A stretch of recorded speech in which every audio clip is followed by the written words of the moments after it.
अपने आप को सीएम के पद का दावेदार बताकर बिहार के चुनाव में कूदने वाली द प्लूरल्स पार्टी की पुष्पम प्रिया इस चुनाव में पहले ही चुनाव में बहुत ही बुरे हाल में नजर आ रही हैं। बिस्फी और बांकीपुर दो विधानसभा से चुनाव लड़ रही थी। बिस्फी विधानसभा में उन्हें अब तक 1% भी वोट नहीं आ पाया, यानी 0.6% वोट, 0.59% वोट अब तक आया है बिस्फी विधानसभा के अंदर। टोटल वहाँ 35,842 वोटों की काउंटिंग हो चुकी है और पुष्पम प्रिया को सिर्फ 211 वोट मिले हैं, जो कि टोटल परसेंटेज का 0.59% होता है। यानी जमानत तो दूर, जमानत से दूर दूर तक की कोई भी चीज़ नहीं बच पा रही है। मतलब जमानत बुरी तरीके से गवा दे रही है बिस्फी के अंदर, जो अब तक का परिणाम नज़र आ रहा है। दूसरा, अगर बांकीपुर विधानसभा की बात करें, जहां से 2 सीटों से क्योंकि पुष्पम प्रिया चौधरी चुनाव लड़ रही है, बांकीपुर विधानसभा में कंडीशन थोड़ा बेहतर है, लेकिन यहाँ भी जमानत गंवाने की स्थिति पुष्पम प्रिया की बन रही है। 4.21% ही वोट अब तक आ पाए हैं इनको।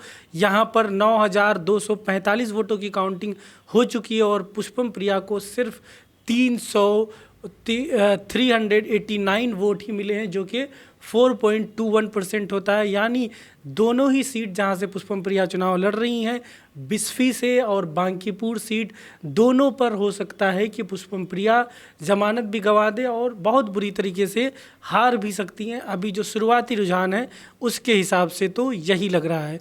अब हम बात करें अगर कि बिस्फी से जीत कौन रहा है, बिस्फी से जो सबसे आगे अभी है वो बीजेपी वहाँ पे आगे है। हरिभूषण ठाकुर बीजेपी के हैं, 19,370 वोट लाकर अभी आगे हैं।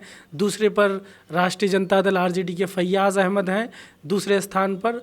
और इस तरीके से वहाँ पर अभी तो बीजेपी और राजद के बीच टक्कर चल रहा है। पुष्पम प्रिया चौधरी बहुत ही रेस में है ही नहीं और बहुत ही कम वोट ला पाई हैं। बांकीपुर की अगर हम बात करें तो बांकीपुर विधानसभा में अब तक सबसे ज़्यादा वोट जो सिटिंग विधायक हैं वहाँ के नितिन नवीन बीजेपी के, उन्हें ही आया है। और दूसरे पर लव सिन्हा कांग्रेस के जो लड़ रहे हैं, उन्हें 1826 वोट, वो भी बहुत पीछे हैं लेकिन 1826 वोट उन्हें आया है। तो पुष्पम प्रिया चौधरी बिस्फी और बांकीपुर से चुनाव लड़ रही हैं और दोनों ही सीट पर लेकिन कुछ ज़्यादा अच्छा परफॉर्मेंस नहीं है, दोनों पर बहुत ही कम वोट ला पा रही हैं।